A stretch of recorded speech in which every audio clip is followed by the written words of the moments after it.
Scrolling through Instagram like I usually do, and I came across this particular information that I'm about to bring to you involving the city of Atlanta. And probably is going to end up affecting the entire state of Georgia, but for right now it's only affecting Atlanta. So as you know, Atlanta is currently in phase 2. Currently is about to turn into a thing of the past for them. Because according to what I just found out, the city of Atlanta is about to go from phase 2 back to phase 1 with the quarantining. So basically, what they were doing back in March is what they're about to go back to. Let me go ahead and read this article coming from WSB-TV. Mayor Sister Girl, y'all know who I'm talking about, has rolled back the city's reopening plans from phase 2 back to phase 1 effective immediately as the virus cases surge, she announced Friday night. Now, how ironic that she announces this after she tested positive for it. In phase 1, residents are asked to stay home except for essential trips, and restaurants and business are asked to only serve to go and curbside orders. So that means after all of that time with people just finally reopening their businesses back up, to allow them to sit in restaurants and everything like that, they got to go back and close all of that back down. And they basically have to go back to what they were doing back in March and April and some parts of May. And every other business that was run like maybe a hair salon or a barber shop or anything like that, they probably got to close back down. Basically, they're going back to where they started. They're going back to the very beginning. And you want to know what's so crazy? More states and cities are going to follow right behind this. I'm almost certain of it. And I'm finding that most of them are probably going to be a lot of southern states like, Georgia, Florida, for sure. I can see it happening with Texas as well. As a matter of fact, when I came across another article we're talking about 14 states that could possibly go back to phase 1. And I know Tennessee was on there, Idaho, Arizona, California, and a few other states. My state wasn't on there. Hopefully it can stay that way, but we'll see. Based upon the surge of the virus, cases and other data trends, pursuant to the recommendations of Reopening Advisory Committee, Atlanta will return to phase 1 of our reopening plan, said Mayor Sister Girl.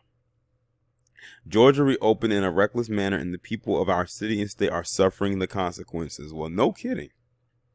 And I was actually reading the comments from some of the people, and even they agreed that this was a good plan for those people who live in Atlanta. They said that this was a good idea. I didn't really see anybody push back, but then again, where I read it at, it wasn't a lot of palm-colored people pushing back there anyway, so there's that.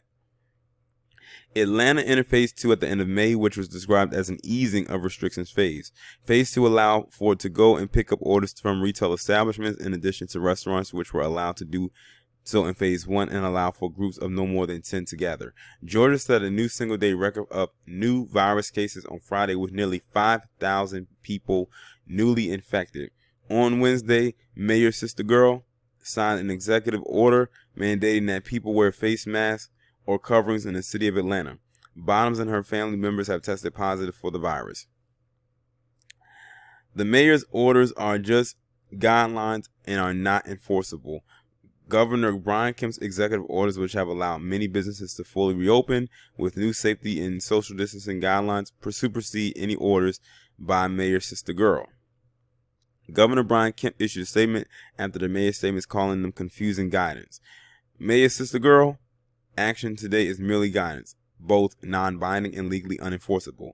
As clearly stated in Governor Executive Order, no local action can be more or less restrictive than that rule applies statewide.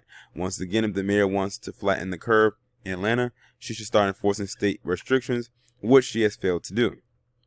We ask citizens and businesses alike to comply with the terms of the governor's order, which was crafted in conjunction with state public health officials.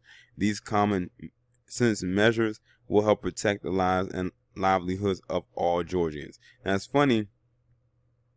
He's saying that what she's doing is unenforceable and pretty much almost saying that is reckless. But notice what is the, as far as we know, the dominant ethnicity that lives in Atlanta. Exactly. I rest my case. But then again, this is Brian Kemp we're talking about here. Like, this guy is reckless regardless, as you can see. But we'll see how far it goes, because it's like she wants to shut Atlanta down, but he doesn't really want to, and it basically has to go by a statewide thing, and not so much just a city thing. So if Atlanta shuts down, that means it's going to push them to have to shut down the rest of the state, because you know what's going to end up happening? If you shut down one city, all the people are going to do is they're going to travel to the next city over that did not shut down. So they're pretty much stuck in between a rock and a hard place. So I can see Mega Sister Girl and Brian Kemp bumping heads about this.